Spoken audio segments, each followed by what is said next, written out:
Welcome back. This is Beyond the Box Score. I'm Dan Schneider. That's Jacob Gibbs. It is the holiday week, Thanksgiving week, baby. I can't wait to eat all that food, to sit on my couch and watch football, and think about my fantasy teams as they near the fantasy playoffs. That's what we are trying to do today.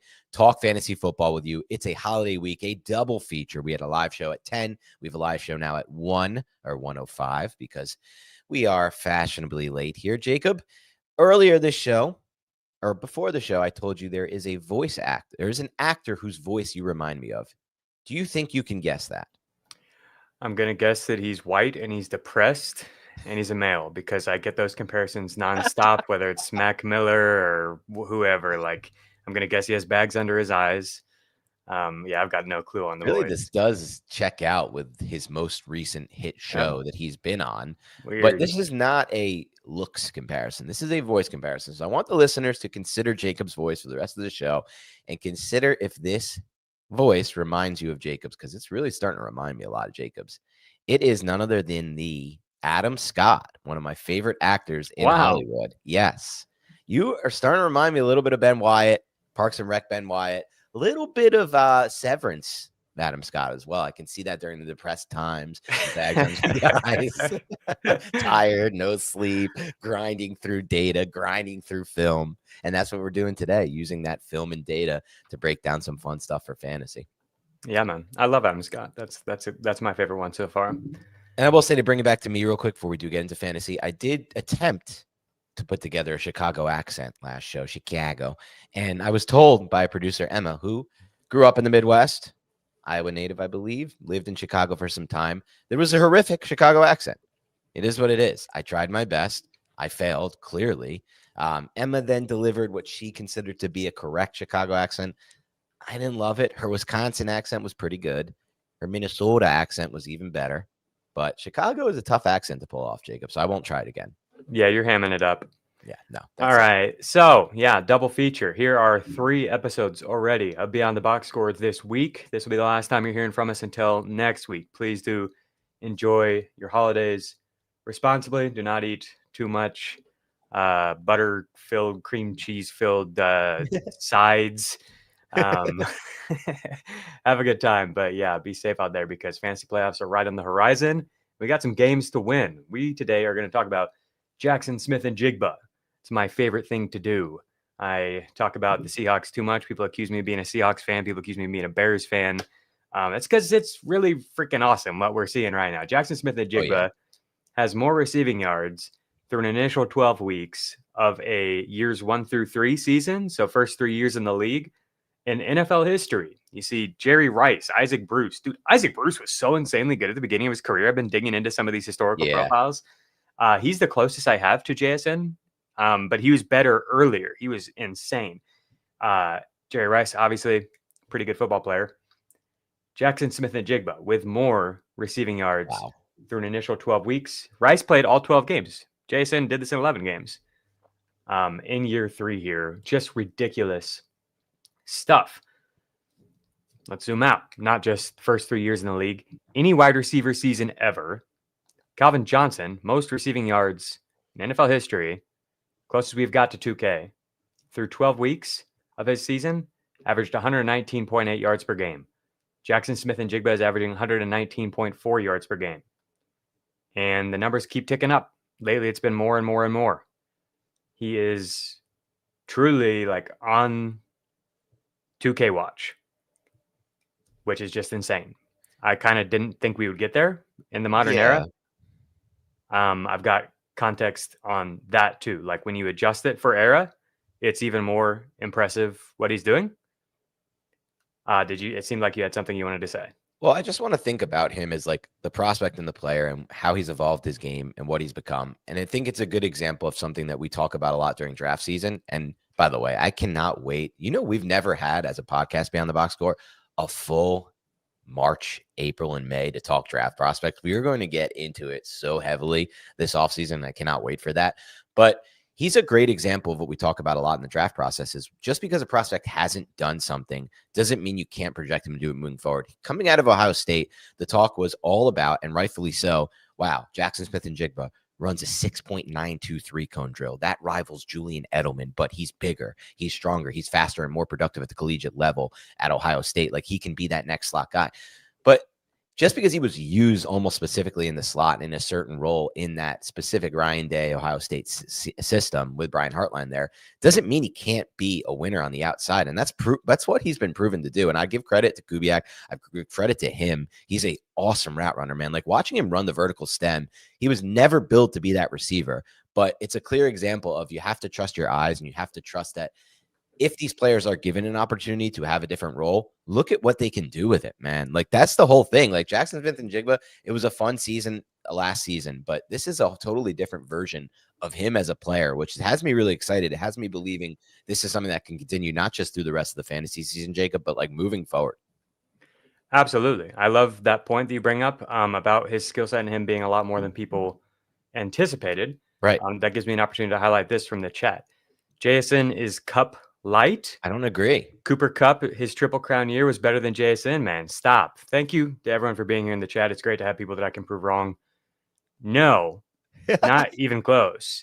Much, much different type of player we're dealing with here. Jason, has been relegated to this slot, short yardage usage stuff in the past, but that's not what we're seeing at all. In fact, in the air yardage era and the time that we've had air yards available, which I think is dating back to 2014. Yep. This is the first player ever to have over 1,000 yards on just targets of 10 or more air yards. So just targets coming 10 or more yards in the air past the line of scrimmage to the receiver's hands through 12 weeks. This is the first receiver ever. Not Tyreek Hill, not Calvin Johnson, not, this awesome Josh Gordon season, not Julio Jones. He's winning down the field. And it's not like on slot verts. It's not like just slot verts. On the perimeter, just cooking.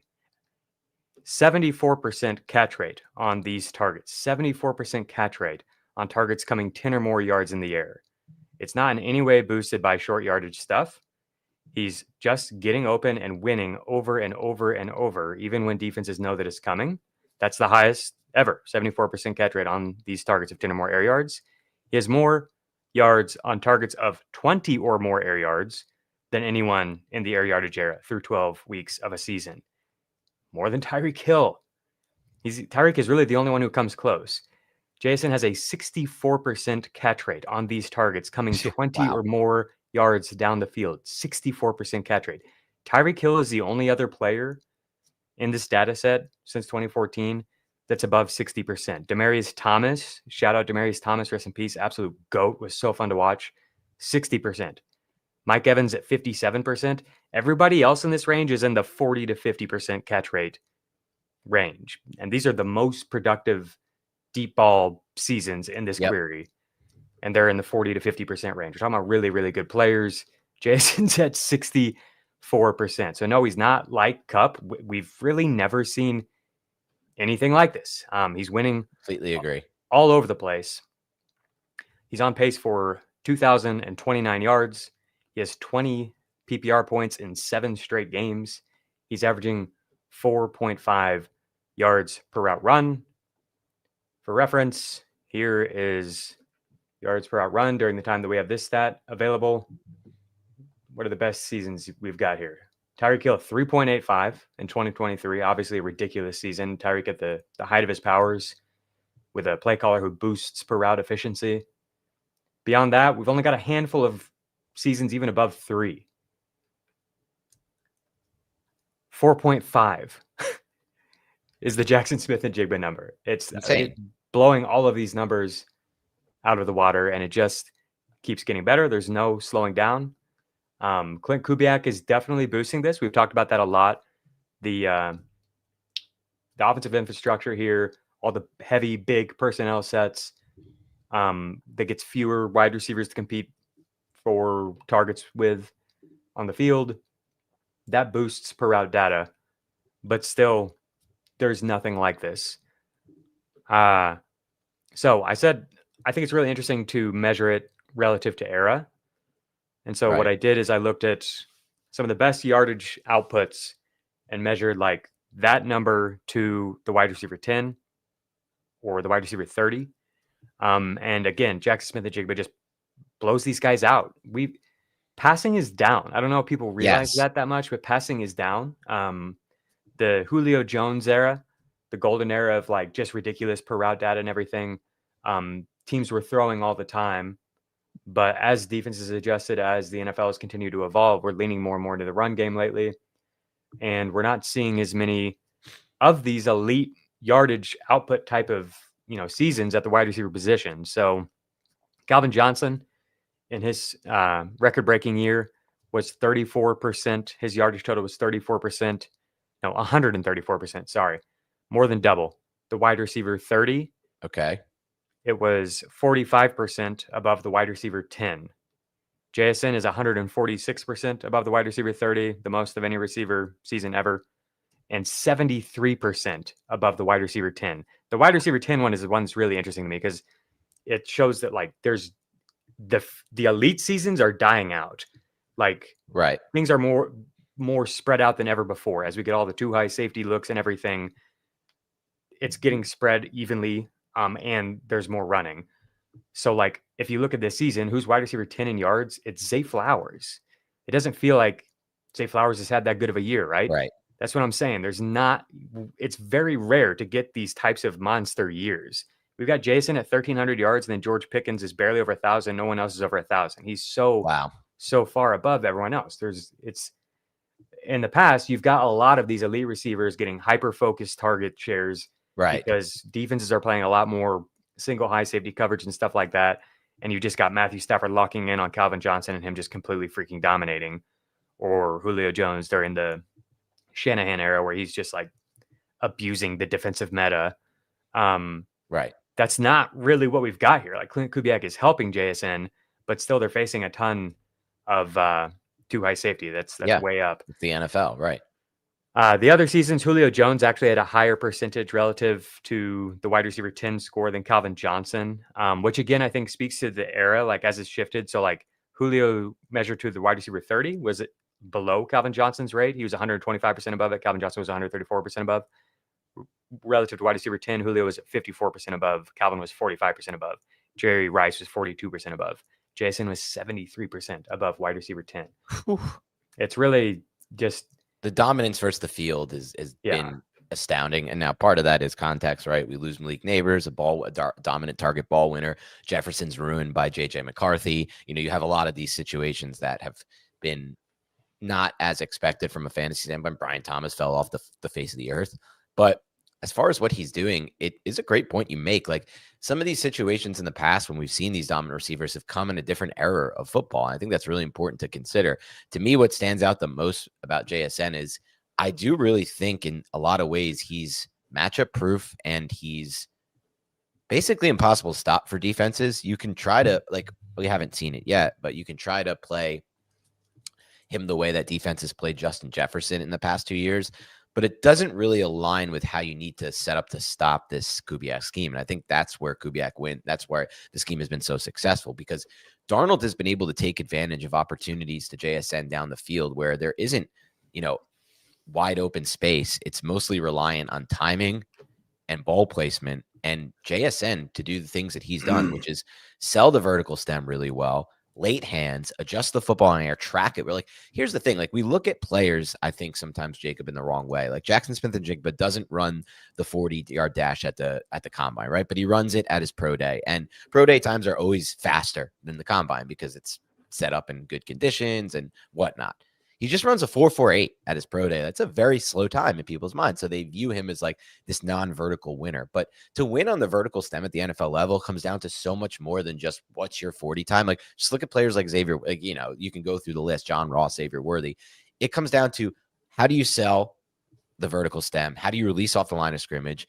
Are you able to track the ball in the air? Are you able to adjust the ball in the air? Late hands or, how are you using your hands in the route? And generally speaking, like, how are you able to get in and out of your break? So I think a lot of what he's done that's surprised me the most about his season, not that I didn't think he could do it, it's just that they didn't really utilize him this way, is win on the vertical stem. And that's set up a lot of the in-breaking routes and a lot of the out-breaking routes and a lot of these timing-based concepts that Darnold and him continue to go back to. And it feels like a cheat code, right? Like, do you think anyone can stop them when they have their timing and rapport at this level? I think that you can slow it down. Okay. You'd That's have what to I shade a so safety over, right? right, yeah. On the thumbnail, we've got unstoppable, and I think basically it is unstoppable. It's like the kind of you can't stop it, you can only hope to contain it.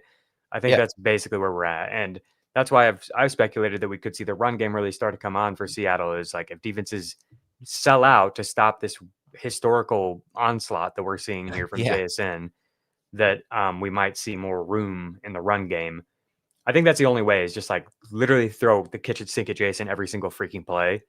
But even still, he's just a handful, man. He's just too much. Like I loved the quote that he had this past week. Did you see him with the cowboy hat on after the Yeah. game? Where he's like, I can feel them tense up. He's like, I can feel these DBs. They're just not ready to Right. track the ball, and I can feel them stressing when it comes to that situation. And that's it right there. They're not going to be able to out-track him for the football. That's what it is. Like, DeAndre Hopkins, one of the best vertical route runners during his prime. He ran a 4.55 at the combine because he can track the ball and he's got great hands. Yeah. And that to me, like, I think we can kind of tie this all together here. We've got a question from the chat. Is there any way to predict this JSN year from the beginning of the season? It seems to kind of have come out of nowhere. So predict, no. Like we're talking about right now, we've never seen anything like this. Right. But there were plenty of clues that he was a really, really good player and was undervalued. Like Correct. even let's go narrative, anecdotal stuff like Garrett Wilson and Chris Olave, who are really, really good, really good. And you know, wide receivers. I don't want to speak for these two. I don't know them individually, but wide receivers tend to be a little prideful, egotistic. Like they've got to be that way. Like they are the best. You know, they tell themselves that every day. Both of them say that Jason is the best receiver to ever play at Ohio State. You know, you see these ridiculous spike weeks at Ohio State where he's just completely unstoppable. That was the thing I pointed towards a lot with him. Is like he has a 300-yard game on his resume.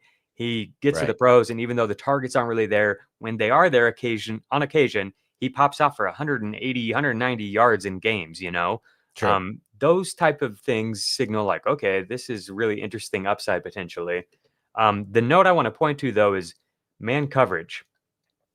The data on JSN clearly favored his splits versus man compared to zone. Right. You can see here I've got this is zone, this is man. So first season, 1.9 yards per out run with a 9% first down per out run rate versus man.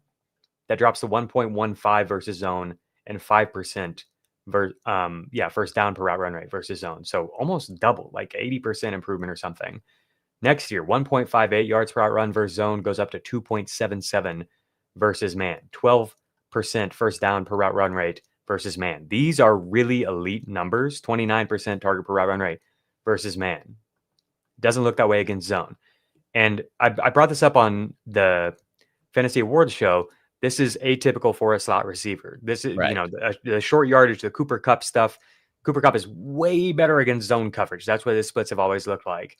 So this, I think, is a signal. And this is something that we're going to talk about later in the show. We're going to look league-wide and get into some man coverage data because it's really interesting. Here are the splits for JSN versus man coverage this year. It's a very small sample size, only 65 routes run versus man so far, but over 5 yards per route run versus man coverage. Let me get the question off the screen so you can see it. Over 5 yards per route run versus man coverage, which would, of course, just be shattering any records ever at wide receiver. So, yeah, I think that is one note. We talked a lot about how the scheme could be really beneficial and that it could really focus target distribution on him. We talked about this a bunch during the preseason. Like there were definitely ways. One of my biggest regrets, honestly, maybe my biggest regret from draft season, it's like this or Javonte Williams probably, is that I didn't get enough of JSN. I got too nervous at the last second. Like all summer long, really up until like the very last weeks of draft season, I had JSN like identical to Ladd McConkey as like the very next tier where it's like this guy could be an elite receiver, but I don't feel quite confident enough. For him, it was the Sam Darnold, the offensive line, and all of that. the Seahawks just blew everything up. So it was a completely new system. It's like, I think there's a lot of reason to be excited. We don't know how it's going to go. And yeah, I think like that, it just points me towards like, be here for Beyond the Box Score during the off season. If you're able to like be interested in fantasy during the season, if you don't turn it off completely, be here because we will dig into a lot of the stuff that we dug into here with JSN that came to fruition, which is like route data, like looking specifically at the types of routes that Clint Kubiak offenses have featured in the past and how Jaxon Smith-Njigba and Rashid Shaheed cooked on those last year. And JSN has been very good on them. And they were like deep out routes and stuff like that, where it's like, we haven't seen a bunch of it, but anytime we've seen him do it, he's been elite. And I think that it makes sense that Clint Kubiak was brought in for a reason. We're going to see this really, play action centric offense that features JSN in this way and just gets all of this space for him to work in. Right. And we've seen at times that he can lock in and be like completely unstoppable in space. And that's exactly what it's turned into. Yeah. My biggest regret on the JSN evaluation, and where I was at, Jacob, was simple. I believed in the player. I believed in the talent. I didn't believe in the quarterback situation or the offensive line. The offensive line has taken a jump forward I couldn't have expected, which I think is aided by the scheme, which I should have had more faith in Kubiak to alleviate offensive line concerns on a player individual basis, because we've seen that with different coaches throughout, history of fantasy football. On the Darnold front, that's where it gets interesting. And I remember in our analysis in the preseason, before I get into Darnold, because I do want to ask you some questions on that, because that's been the biggest factor for me. Darnold, I think, is, if I'm not mistaken, from the charting standpoint, playing even better than he did with O'Connell in Minnesota, with Jefferson and Addison, which is really phenomenal to think about, that he's improved in this scheme. Though, should it have been as big a surprise, considering he did look good on tape last year until that playoff game, Darnold, and he got to stay in this O'Connell-McVay system, which really teaches the quarterback to read the field a certain way. That has clearly clicked with Darnold from a process standpoint. But my biggest regret with JSN is I remember talking with you about him and saying, I don't like how the system is going to change for him, in the sense of like, they had it spread out with who is the guy from Washington, Grubb, and JSN was in the slot with spread situation, and he could just get these two-way routes in the slot, right? Like, this field spread out, it's 11 personnel. It's a really difficult task for a slot defender to cover him in these two-way routes. And he got open a lot on those, and he caught a lot of passes in that system last year. What did he have last year? I mean, I feel like his fantasy production last year was fueled in a lot of ways by the reception total and the target total. And that scared me, because I'm like, will the targets come down? But the reality, Jacob, is this Kubiak system is even better for him, because they can align him as a boundary a lot of the times as the lone boundary receiver in 3x1s when he's that backside of a 3x1. And he has even more space to win his routes, because he can beat press man on the outside and he can win the vertical stem, but then he also has more space for these in breakers to hit. And those are all plays that will lead to more chunk gains, right? Like, if we're running the vertical stem on the outside as a boundary, you can run a vertical route, which he's done great with, those deep outs that you just discussed a few minutes ago, which he's done great with, and the deep ends and the deep over routes. And all those are 15-yard type plays, right? Or 40-yard type plays, versus last year where it's just kind of like, win those little two-way routes in the slot, pick up your 7 or 8 yards or 10 yards, and your reception and your yardage total is going to go down. So we traded out maybe a few targets and receptions for just way more efficiency. Yeah, best efficiency we've ever seen. Yeah, and that's where I missed it, and that was the big miss. He's actually in an even better position playing on the boundary. Yep. All right, so the question is this the fantasy MVP? Dan and I just did, if you missed it, we just did a fantasy awards show. It was really, really fun. We went through coach of the year, comeback player of the year, tight end of the year, every position, rookie of the year. We've arrived at fantasy MVP. Is it JSN?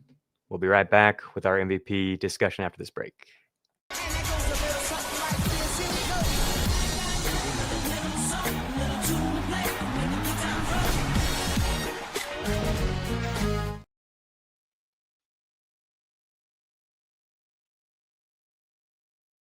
Jacob is on mute.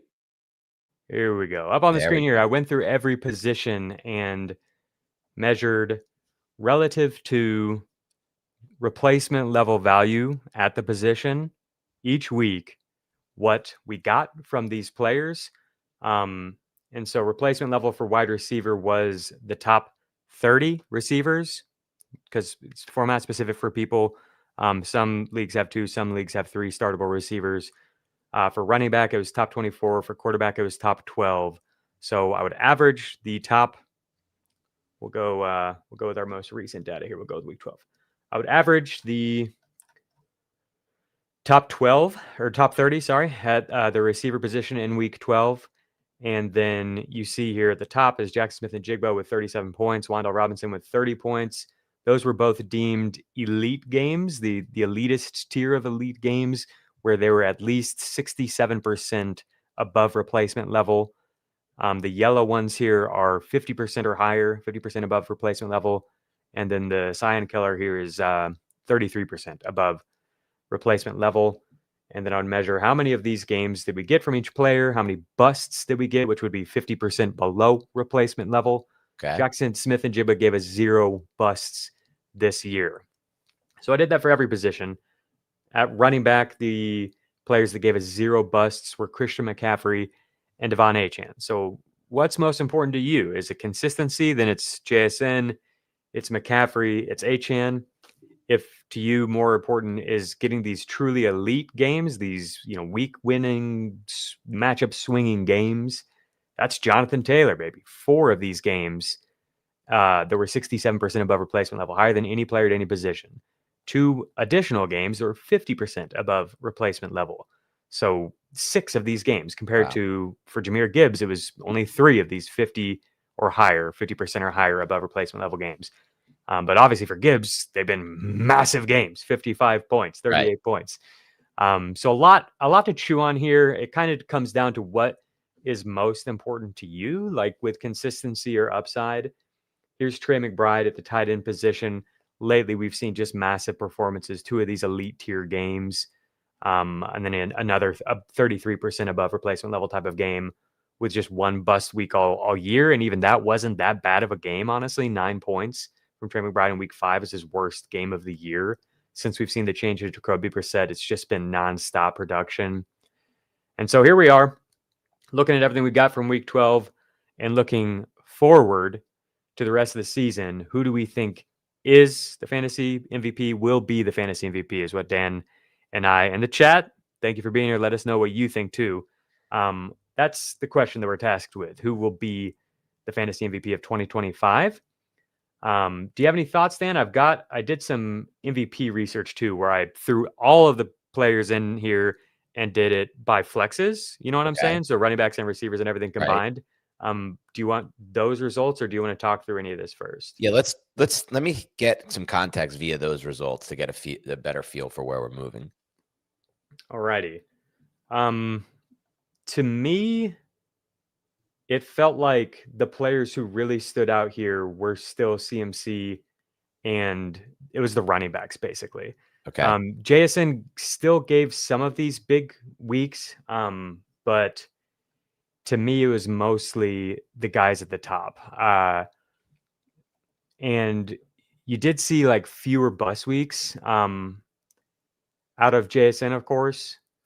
So like Christian McCaffrey's week 8 game that wasn't a bust for running back actually became a bust for the flex. But mostly it's like when you measure them all relative to each other, the running backs stand out. And that's kind of where I landed. Is it's a boring pick, and I'll admit that the JSN title was a red herring.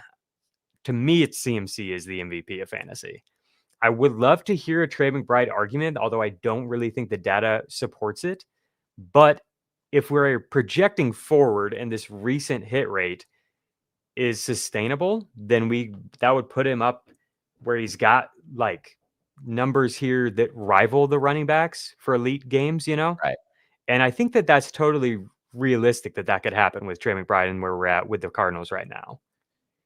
I would say it's a little more unrealistic. To me, when you look at fantasy MVP and the player who's going to most tilt matchups and win leagues for you over the course of time, and you can see this just from if any of you are still in your guillotine league, which I'm in a couple still left, take a look at your flex options. Take a look at your team. It's going to be a running back in that flex at this point. Running backs are the players that win leagues. Why do we not go crazy, Jacob and I, ranking running backs super high preseason? Because we're factoring in anti-fragility. We're factoring the injury factor. That is a much bigger factor at the running back position than wide receiver, though recent data has suggested this is not the case as much as it had been in the past, just to keep an eye on that.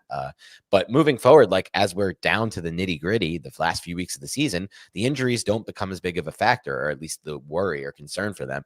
And we know with a player like CMC versus a player like JSN, we're just guaranteed so much more volume, right? On a week-to-week basis, CMC versus every player in the league besides Jonathan Taylor, and even more so than Jonathan Taylor, is on a different level from a volume standpoint. So it comes down to, can JSN continue to be hyper efficient so the efficiency outweighs the volume?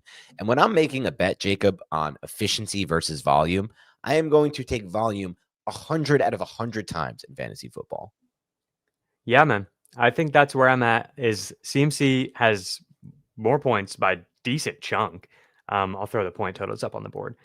311 points for CMC, 26 points per game for CMC compared to 23 for JSN. Of course, you had to pay more for CMC. But as I look at this, we dug into the CMC profile earlier. It's been trending up and up and up and up.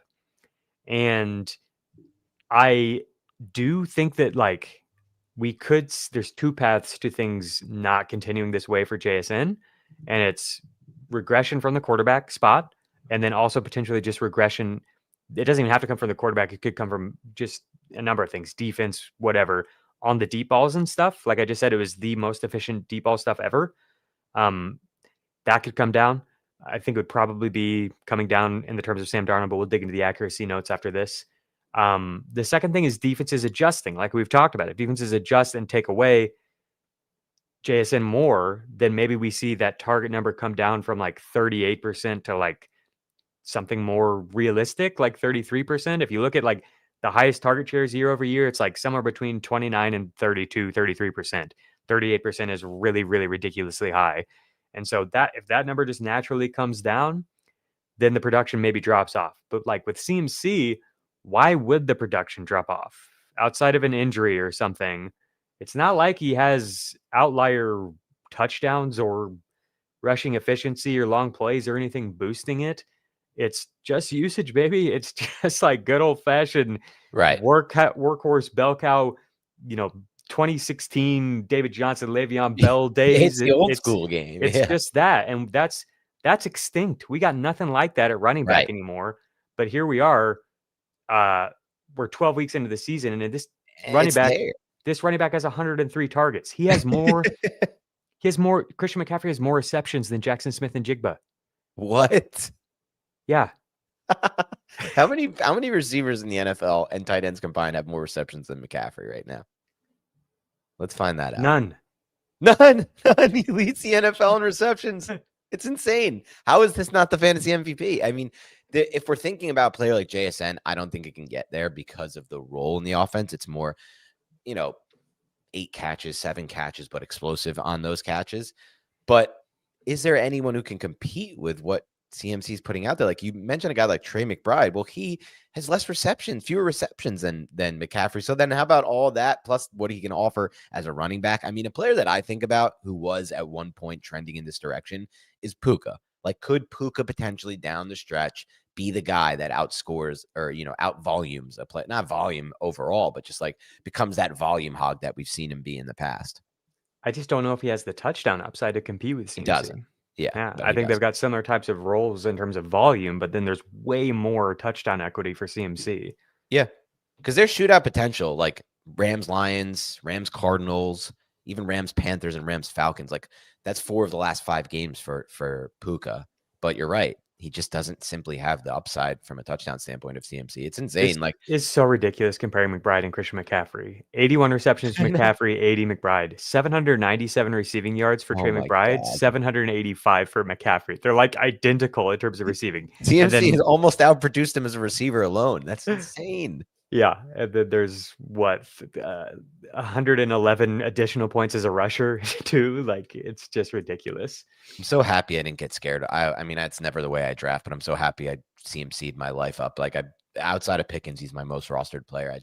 In auctions, he was always the 8th or 9th most expensive player. And why am I not taking that bargain every single time just because of past injuries? Like this is a clear example. He may get hurt at the end of the year, Jacob, but this is a clear lesson for us. I've been trying to preach forever as a fantasy analyst.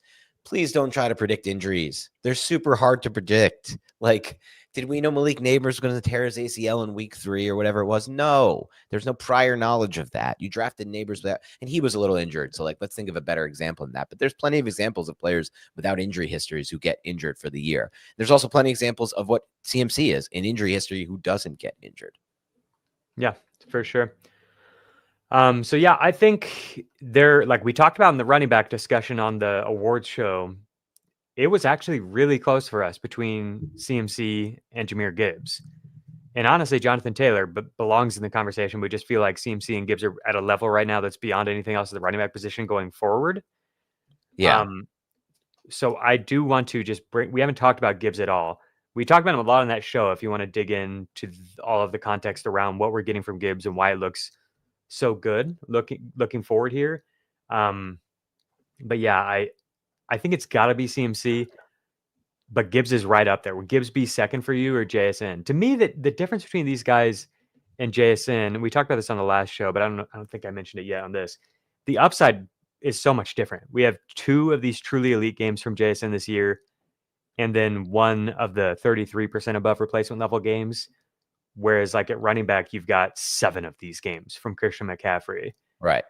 You've got 4 from Gibbs, 6 from Jonathan Taylor, compared to 3 for JSN. Like we hit on it on that show, the awards show. George Pickens has more of the elite games than JSN, you know? That's where I'm at with him, is like it's amazing to get 20 points every single game. But I've had people on Twitter, like I talked about the show leading up to it and said JSN was like my vibes only choice, not really that much thought put into it before I did all of this research here and mapped all this crazy stuff. And people were like, well, I've got JSN and I know he's been amazing, but somehow I'm, 6-6 or whatever. And it's like, I could see that. I could see how, like, if the rest of your team sucks, Right. 20 points a week isn't enough to save you, like it's amazing to have 20 locked in every single week. And occasionally it pops up to 30. But to me, it's been more impactful to get CMC where you've got 35, 34, 39, 28, 24, 24. Like, wow. It's just been a print fest.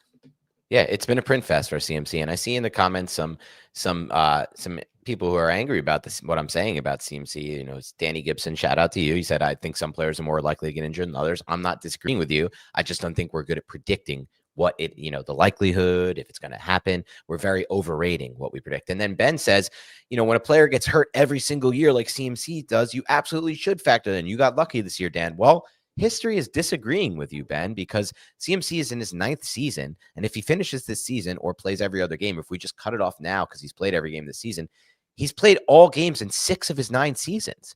So our memories of what's actually happening is wrong. Our memories become very recency biased, and it becomes very what happened lately when it comes to these injuries, because he was never injured the first 3 years of his career. He was injured last year, wasn't injured the year before, injured the year before. So it's been, even if you want to take out the first 3 years and just go the last 6 years, he's still been perfectly healthy in 3 of the 6 years. So I really think our memory of these injuries becomes a problem as well here. We start to think about just what's happened lately. Yeah, it was 2020 and 2021, back-to-back years, and that really bothered people. Yep. It was coming off. And then last year, it was coming off of the 470 point performance in 2019, which was like the most ridiculous thing ever. And so, of course, he got taken 1, and then he got hurt.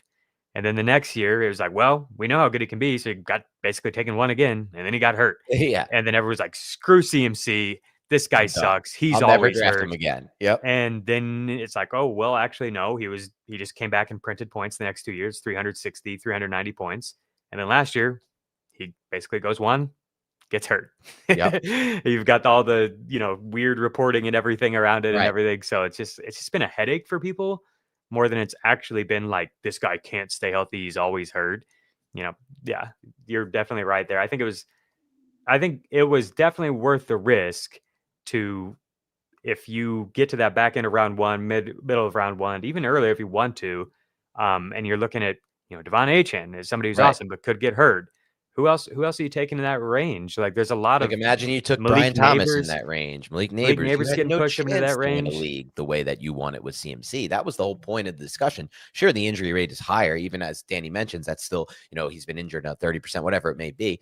A lot of players have injuries in their career. A lot of players have injury rates in their career. Not everybody's 100% no injuries. I would And say the very upside is few. so Right. massive. 390 points. You can't get 390 points Yeah. from Malik Neighbors on the New York Giants in year 2. Correct. There's like literally less than 1% chance that Correct. happens. You simulate it 1,000,000 times, you're going to get it 2 times. Yeah. 390 is such a ridiculously high number that only a few select players have access to. You have to be in a perfect role, you have to be extremely good, and you have to be like in a really good offense. And everything has to work out around you. The offense can't like get diminished at all by injuries or anything. It has to be a perfect storm, and you have to be positioned to do it. Like you have to have the skill set to do it. And he's one of the few rare players that can do that. We've seen it. We have proof of concept with freaking 4 different seasons of over 350 points. Right. That's so absurd. And Yeah, we're that's about to the get other another thing. one. It's like if you look at his injury rate only, you say, well, this guy's been injured X amount of time in his career, X percentage of his career. I don't want to draft him because of that. Well, then look at the other side of it too. When he's not injured, he's been RB1 what percentage of the time in his career? He's been overall player 1 in fantasy what percentage of his career? That's what I'm focused on. I can't look at one and not look at the other. Yeah, I mean, it's truly every year except for his rookie year and then the years that No he got one hurt. does what he does in the pass game. Not Chase Brown, no one in the NFL factors in the way he factors in the pass game. All right, fantasy MVP Christian McCaffrey. We'll put a poll up in the chat if you want to vote on somebody else. Give it to us. I would be open to the chat usurping us on CMC because Jahmyr Gibbs feels really good. He feels locked in right now, but I think CMC is it. All right, we're gonna take our second break. We're gonna get back with some quarterback accuracy notes. Oh yeah, I've been waiting for how do we get these. the most efficient receiver season of all time? Your quarterback's got to be spinning it, and that's exactly what we're seeing from Sam Darnold. So we'll be right back with that. Oh yeah. The crowd loves champions. Gladiator 2 is an epic spectacle. Remarkable! To amuse you is my only wish. The glory is yours, not mine. Very good. Gladiator 2, rated R, now streaming on Paramount+. Alrighty. So what I've got here, per the fantasy points data suite, Sam Darnold with a 63% highly accurate throw rate on throws of 10 or more air yards that were not under pressure. The next highest rate is Joe Flacco at 57%. So he's substantially above the field. That has definitely helped Jaxon Smith-Njigba. He's also been better against pressure this year. That was one of my main concerns as I tried to project what we might get from this Seattle offense was that I didn't feel great about the line, and Darnold had given us plenty of reasons, I think, to be worried about how he might hold up if he was under pressure a lot. And he's been better, but this is where he can really cook, is like when it's the play action drop back game specifically, but just dropping back, knowing what's coming and being able to sit there and read for a moment before finding the trigger point. And he's just been so accurate on these downfield throws. The other quarterbacks up here at the top are, and this is again, 10 or more air yards without pressure. We're going to get into the more general, broader accuracy notes too. The other quarterback, I like this because it can kind of help alleviate for offensive line and some of the stuff that weighs these quarterbacks down. Right. We're sort of a highly accurate throw rate. The other quarterbacks at the top are Justin Herbert at 3, 56%, Mac Jones at 4, 54%, Jared Goff, 54%. I know it's been a little up and down, but I feel like as long as the line can hold up, Goff and the Lions are really set up well. We'll see, man. J-Mo is he's just one of the funniest, like most tilting players in recent fantasy memory. Easily. And it's just all played out exactly how you could have guessed, I feel like, with J-Mo. He ran into Flat Island last week, and what are you going to do? It's Cordell Flat Island these days. No, I'm just kidding. Cordell Flat had a good game, but that wasn't the reason J-Mo didn't go off. Tua. This one will surprise people for sure. Tua Tagovailoa has had a pretty good year, and this has helped Jalen Waddle a lot. Yeah. A lot of this is designed stuff, 85% first read target rate on these throws. And he has plenty of misses. His off-target rate on these throws is much higher than the other quarterbacks in this range. It's 26%. So like Darnold's at 19%, Goff's at 20%, Flacco's 23%. Dak, of course, his numbers have dropped a little bit as the year has gone on, but he's been really accurate. Jacoby Brissett is QB7 here. Drake May, QB9. Caleb Williams, QB10. This is a huge improvement for Caleb Williams. Still with a really high off-target rate. But this is something we pointed out last year, is that even though his overall film was not good and there were lots of really bad misses, his overall catchable target rate was one of the lowest in the league. There were a lot of games where he would have really highly accurate throw rates. And you don't want to fall into the Trevor Lawrence trap where it's, you know what I mean? Where it's like, wow, like the best throws on film, if you only look at those, are phenomenal. I'm a little worried that Caleb might kind of be that kind of a quarterback, but the fact that he gets to work with Ben Johnson so early in his career has me pretty intrigued, at least even encouraged, that we might be on the up and up here. He's QB10 on the year and highly accurate throw rate on throws of 10 or more air yards that weren't under pressure. The hope is like they can find together the exact mesh point they need to find. As far as like Ben Johnson is such an adaptable coach and such a good schemer in general. Can he figure out exactly what Caleb does well and then basically center his offense around that? I think that happens next year. Right now, I still think it's a learning period for both of them. And Ben's trying to learn what he can rely on with Caleb. And that's not everything right now. I think that's what you're hinting at. And it's basically what I've seen as well. You can't rely on him to do everything right now. I don't think he sees the field all that well personally. And I think he doesn't do a great job of changing the pace on his throws. That's always been a problem for me with Caleb. I thought he'd be able to throw through it. Just hasn't all been there yet. Yeah, I think that makes sense. I'm pretty excited to see what they come up with in year two. Me too. Here I've got the lowest highly accurate throw rates, and I do not like to see Jordan Love at the top of this list. But his overall catchable target rate is decent. I'm not sure. I don't want to overreact to this. I think that this data can fluctuate a lot. Okay. With relatively small sample size, and deep balls are volatile, right? Yeah. You watch film, it's like a quarterback who looks great on deep balls one year can look bad the next year. And it's like the margin for error, I think, is just small. But Love is not having a good year, according to the charting data from Fantasy Points here. They watch every throw. Baker is number 2. We've talked about this a lot. They've kind of just gone away from the deep ball lately. It's just, it's been kind frustrating. Of been lost in this offense. Lucas had 2 really great opportunities in the last 3 weeks, and Baker's been late on both throws, late and underthrown. Yeah. Bryce Young, 3rd worst. Bo Nix, 4th worst. Trevor Lawrence, 5th worst. Geno Smith. And here's Patrick Mahomes. Jalen Hurts. Lamar Jackson at the bottom here. Hurts is an interesting one because he has a reputation as being accurate on the deep balls, but he hasn't been this season. Yeah. Daniel Jones, 10th worst. Yeah, that's an upgrade for him, though. Based on last year with the Giants, he's really stepped up in that regard. But it's gotten a lot worse lately. Oh, yeah, it's weather. He's had some weather games. That's the problem. He was outdoors in KC.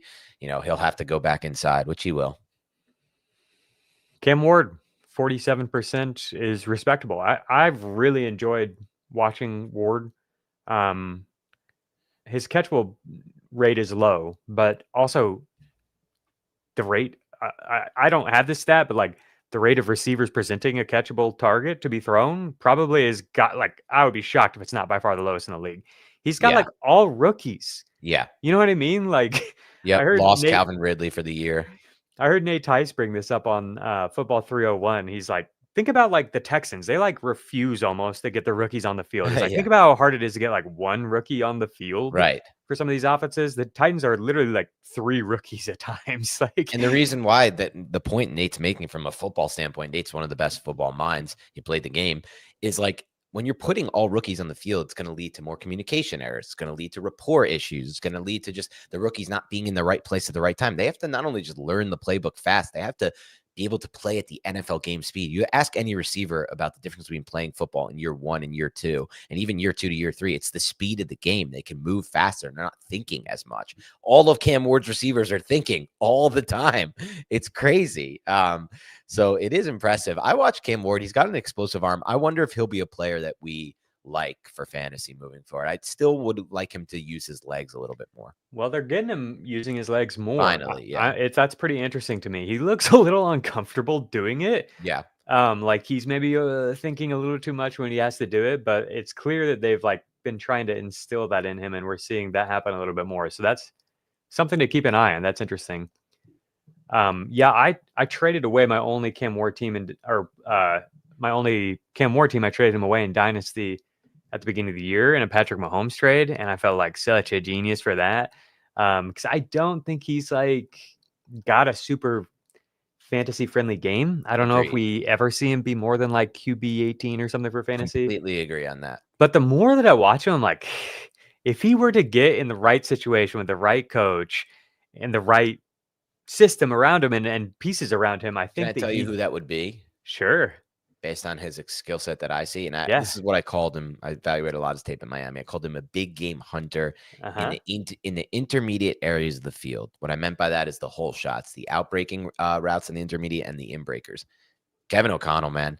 If he was the Vikings quarterback right now, Cam Ward, I think we'd all be looking at him really different. That explosive arm, those inbreakers to Jefferson and to Addison, he'd be ripping. And I think it would look fantastic.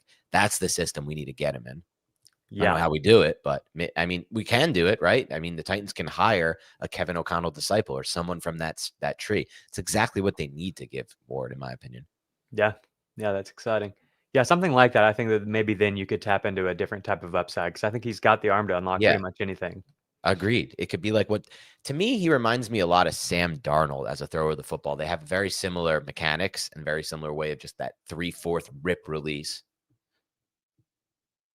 A lot of velocity. All righty. I'm going to throw up on the screen real quick the season-long data, and I can talk through this. Dan, do you need to take a break real quick? Do you want to hear this stuff, or how do you want to? I do. I'll come back to it. I'm going to take a very short break real quick. I'll be right back. All right, cool.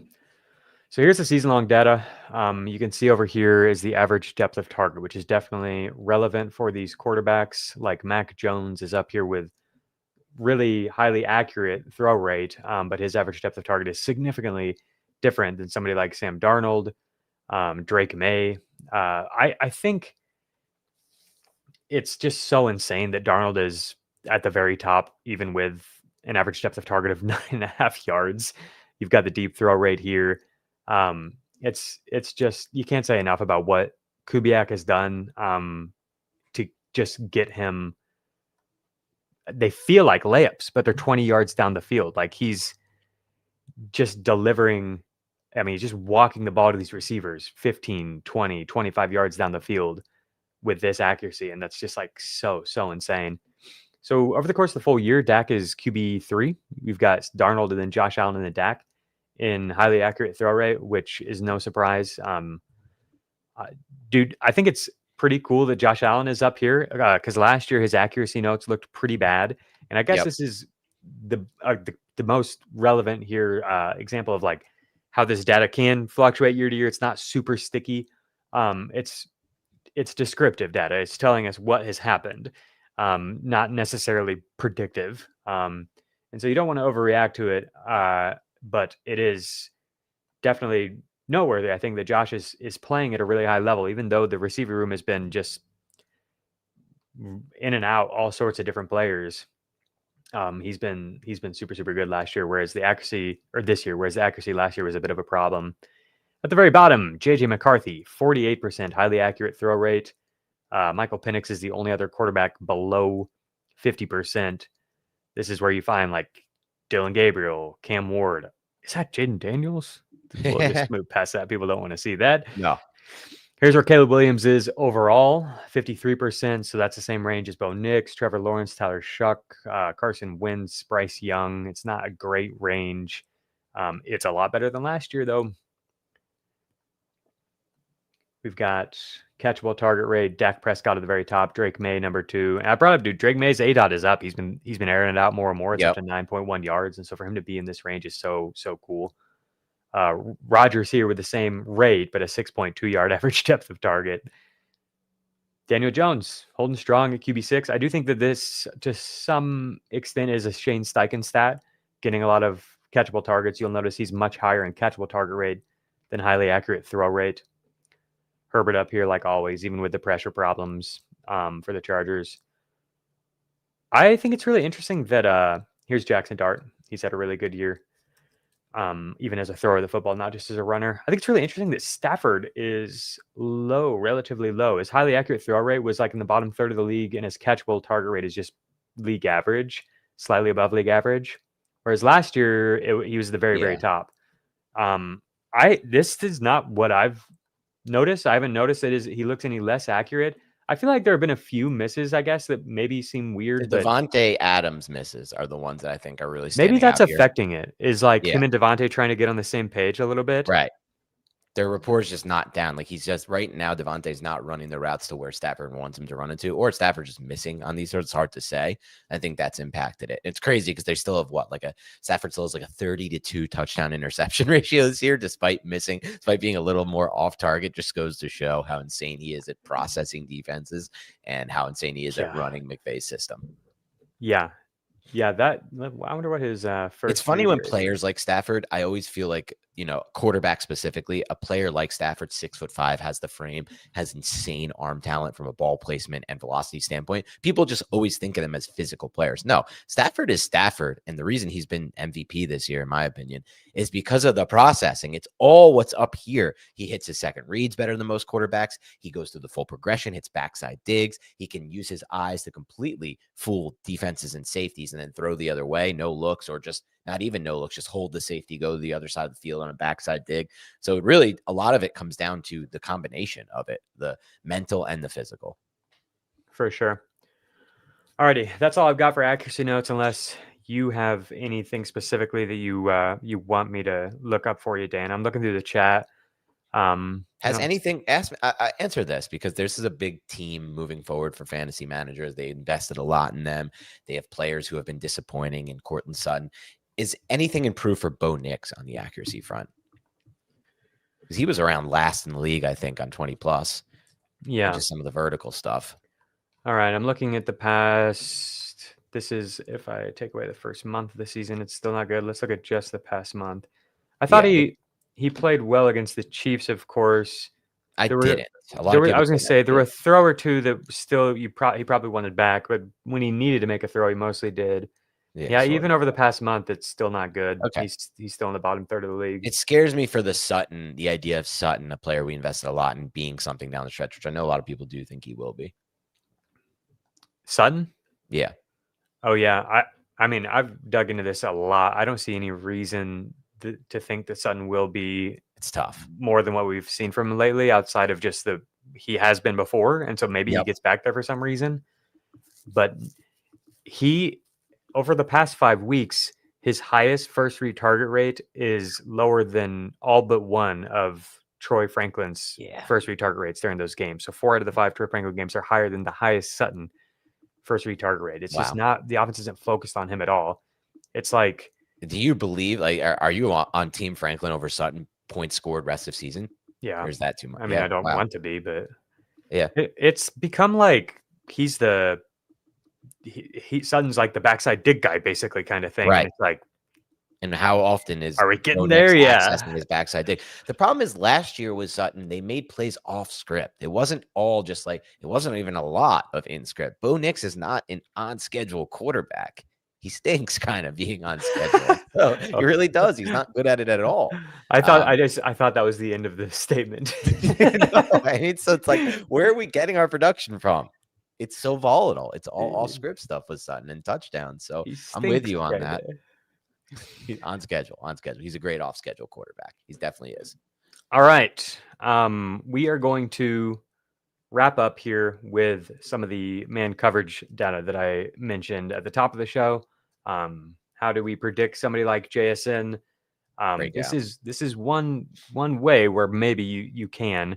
I think that man coverage data can be and has been at times a really good indicator of like skill. I think Matt Harmon and his reception perception work is really great for this because the data that I'm going to give you is, what happened. It's descriptive data. It's the yards and the targets and the first downs that resulted when facing man coverage, which isn't necessarily winning versus man coverage. It's just like, was your offense able to facilitate it? Wide receiver production is very, very reliant on the offensive line, the quarterback, the coaching, everything working.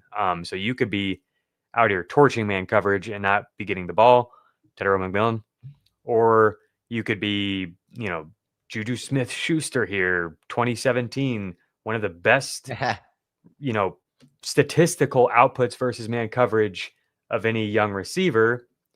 But that was mostly just the product of like him getting such easy one-on-one coverage matchups because defenses were shading towards AB. He's got Ben Roethlisberger, who's great at getting through his reads. Yep. And Juju was a good player at this point in his career, but ultimately he proved to be much, much better against zone coverage. That was kind of the receiver that he was. So take any of this with a grain of salt and do try to just take context into consideration as you use this data. And of course, we'll dig into this more during the off season. So what I've got here are rookie season versus man coverage data sets dating back to 2017. And I want to show you the 2025 rookies. So there's names like Kadarius Toney up here. Shout out Preston Williams. That guy was actually good. It was a tragedy the way his career turned out. Kadarius Toney was not good. So again, don't overreact to this. Right here, you'll see the number of routes. 66 routes, not enough. 53 routes for Jalen Lane here is the number. That's not enough to draw any conclusions from. But it's interesting that he's producing versus man coverage so far. Here's Tedero McMillan, 27% target rate, 11% first down per route run rate versus man coverage, over 2 yards per route run. Great stuff. No surprise. And I think you watch the film, it's even better than the production. Isaiah Bond, but I think this is just a small sample size thing. If you look at his first downs per route run, not very high. So I'm not overreacting to the yards. Same thing with Matthew Golden. Decent yard per route run rate, not a very good first down per route run rate. Really low target per route run rate versus man coverage. Don't want to overreact to that. Jaden Higgins, kind of the same thing. This is not very good data. You're probably wondering at this point, I sure was when I was going down here, where's Emeka Egbuka? Yeah. Here he is. No. I see the name Jalen Hyatt. That is not a good sign. 80 routes versus man coverage, which isn't a lot, but also isn't 50. And we've got a 5% first down per route run rate and 0.85 yards per route run, 0.85 yards per route run versus man coverage. So that is at least a yellow flag. That's definitely something I will be keeping an eye on going forward. I think we've seen Emeka Egbuka win in a lot of different ways. And, it doesn't, like we said, with all the separation scores at the beginning of the season with Emeka Egbuka, that maybe, at the beginning of the year, Sterling Shepard, his teammate, had a higher separation score than Emeka Egbuka, stuff like that. And people freaked out about that a little bit. But the important context was he's winning at the catch point. He's winning after the catch. He knows how to get open against all these different zones, which is the most common coverage type is zone. But here's, again, like another potential indicator that we might not be looking at the type of receiver who's going to completely dominate the league. We might not be looking at the type of receiver who, when his teammates go down, he steps up and becomes the de facto run everything through me wide receiver one that his offense needs. That's not a fair expectation of a 22-year-old rookie anyway, but some of them can do it. That's what Tedero McMillan has been doing. Jaxon Smith-Njigba is doing it now. Yeah, rookie, but that's what Justin Jefferson did, but I mean, he did have Adam Thielen on his team. It's pretty, this is a tough assignment that Egbuka has been given. Right. But there are a few things under the surface that are like, I'm really curious how this will shake out, and we'll definitely dig into this more after the season. Yeah, including Baker Mayfield dropping off from a ball placement standpoint, as we noted earlier with the charting. Yep. Yeah. That's definitely relevant. So, like, here's Tez Johnson's data. It's very bad against man coverage, which I would expect him to be better against zone.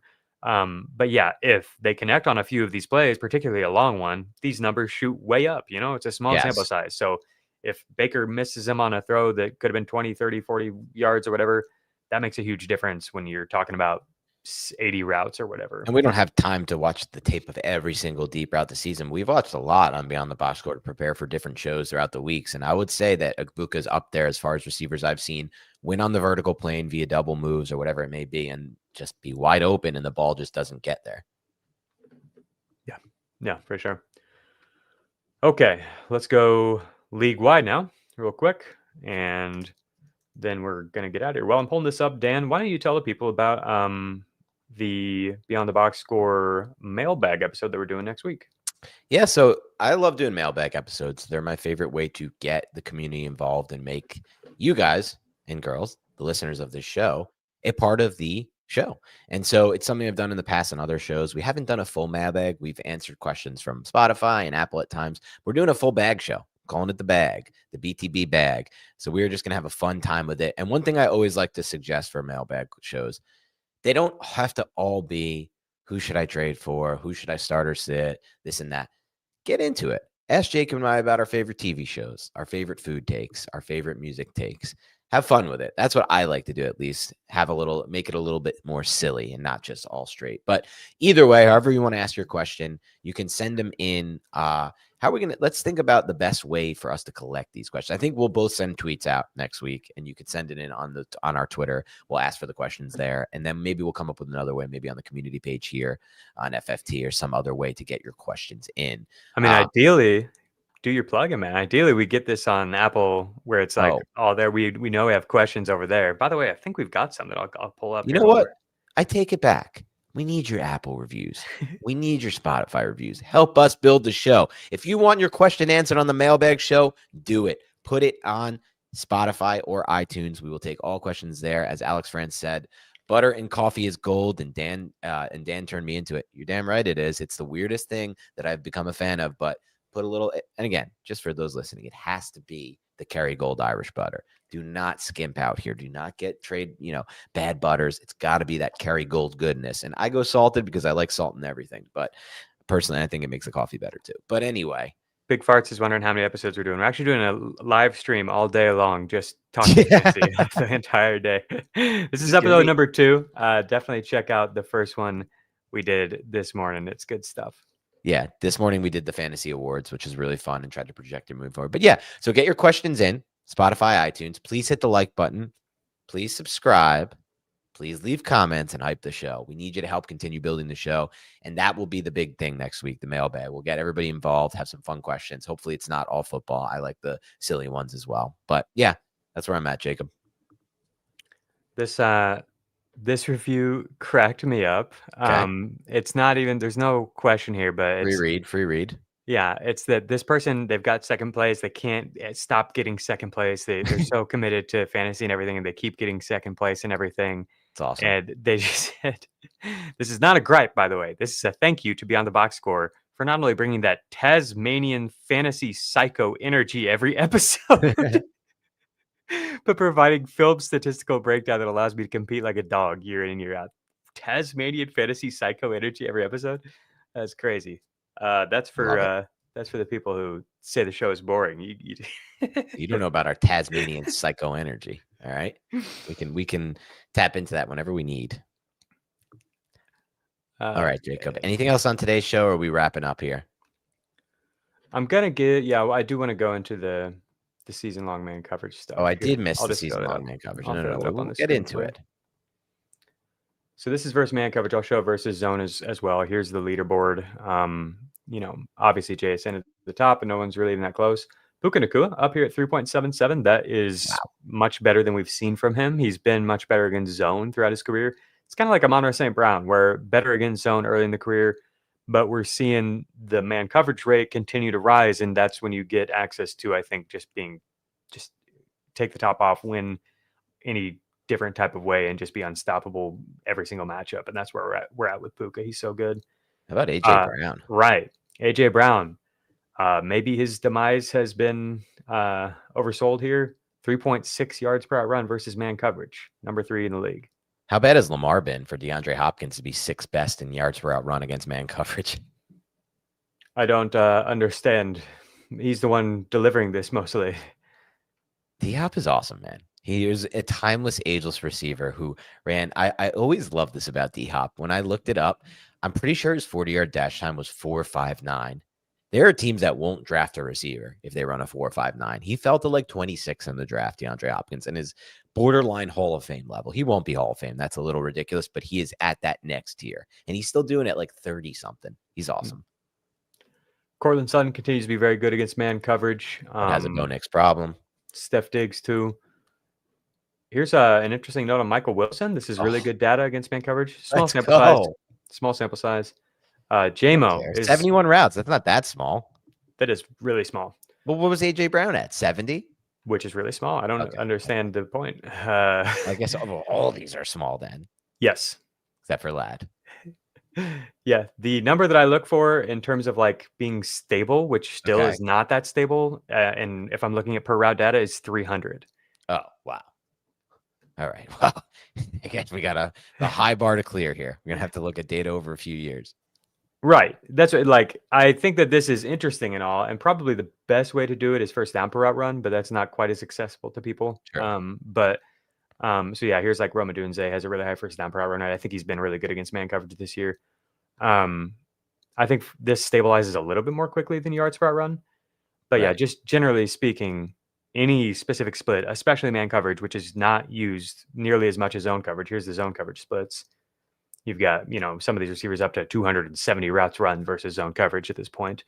Any split where you're only 12 weeks into the season and you're splitting it into different parts, like that's going to be a really small number that's going to fluctuate, like as you get more and more data, it can be a signal, but you don't want to overreact to it. Fair. The Colts receivers, Downs and Pittman in particular, continue to be really, really good against man coverage. Pierce is actually he's such a weird receiver. He has really good man coverage splits. He's been good against zone as well. He's the kind of guy who can get behind cover fours, and they've been taking shots to him. He's very good against press coverage, but he doesn't get pressed very often. He's very good against anytime he gets single high, it's like you've got a real good shot to get an Alec Pierce bomb. But he's not somebody who's just going out and ratting people up like Josh Downs, who consistently has one of the best man coverage data sets. Juwan Jennings has seen his numbers fall off a little bit this year versus man coverage. Chris Olave's numbers aren't great versus man coverage, which has surprised me a little bit. He's been very good against in the past. Drake London's aren't quite as good. I think that's mostly a quarterback-related thing. Agreed. Same thing with Nico Collins.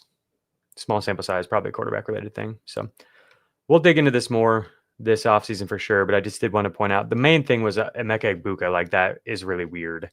That's my main takeaway looking at this coverage data stuff. Let me see if there's anything versus zone that stands out here. Somebody like Khalil Shakir is always going to be much better against zone coverage. It's interesting that Luther Burden has done most of his damage against zone coverage. I think that he's somebody who can beat man coverage. Yeah, I think that's scheme related. He probably doesn't have enough routes versus man to qualify.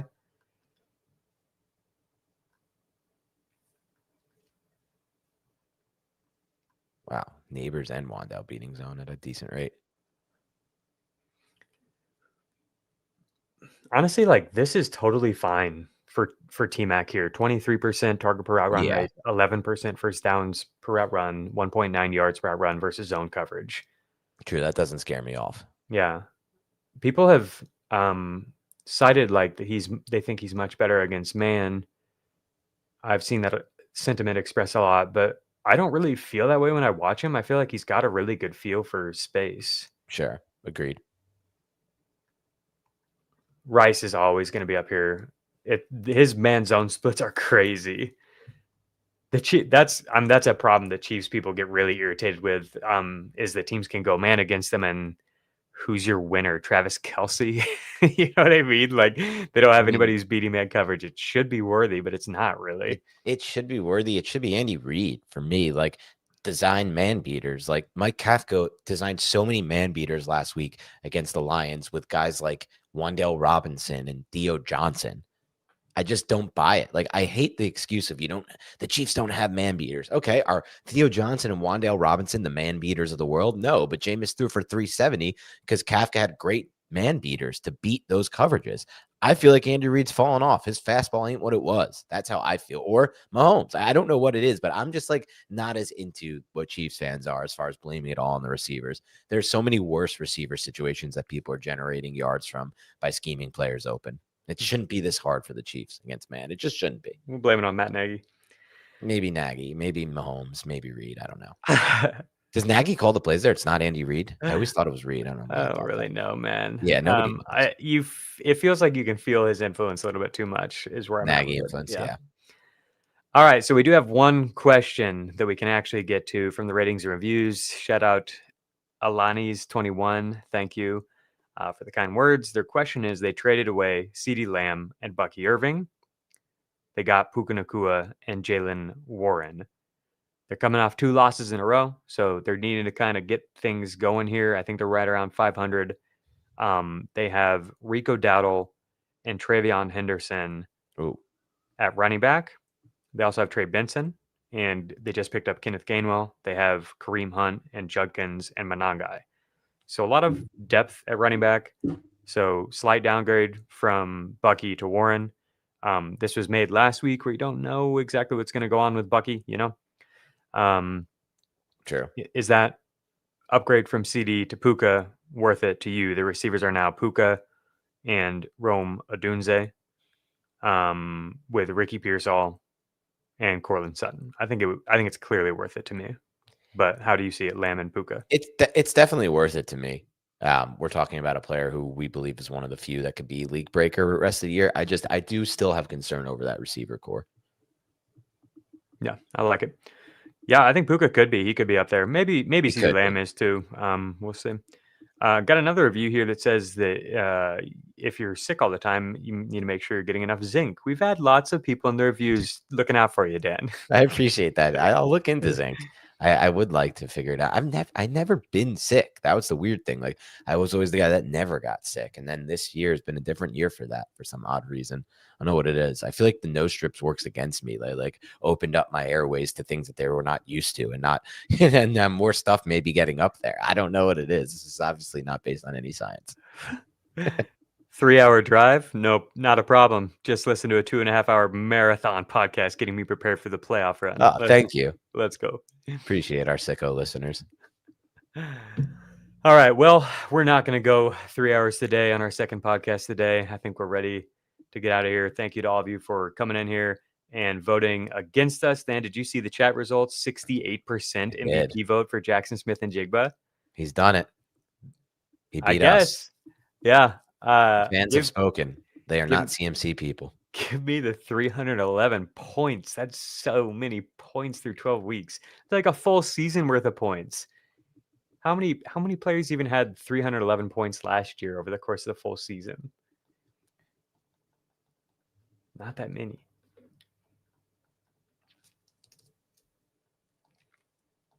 I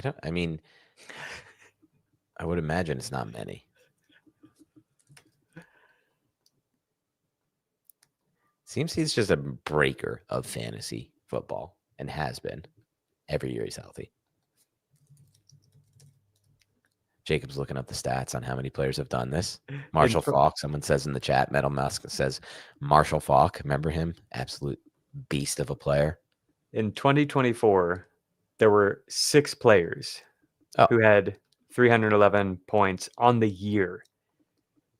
Amon-Ra St. Brown, Justin Jefferson had 317 points on the year. Christian McCaffrey's already there through 12 weeks. Wow. That's insane. Christian McCaffrey through 12 weeks would have been the 7th highest scoring player last year. That is exactly why I am a CMC guy. And that is exactly why he's the fantasy MVP. Wild stuff. People are still doubting him. It's unbelievable, Jacob. They're still doubting him. They didn't want to draft him. And now they're still, after this, I'm sure they're like, well, he's going to get hurt week 13 or 14.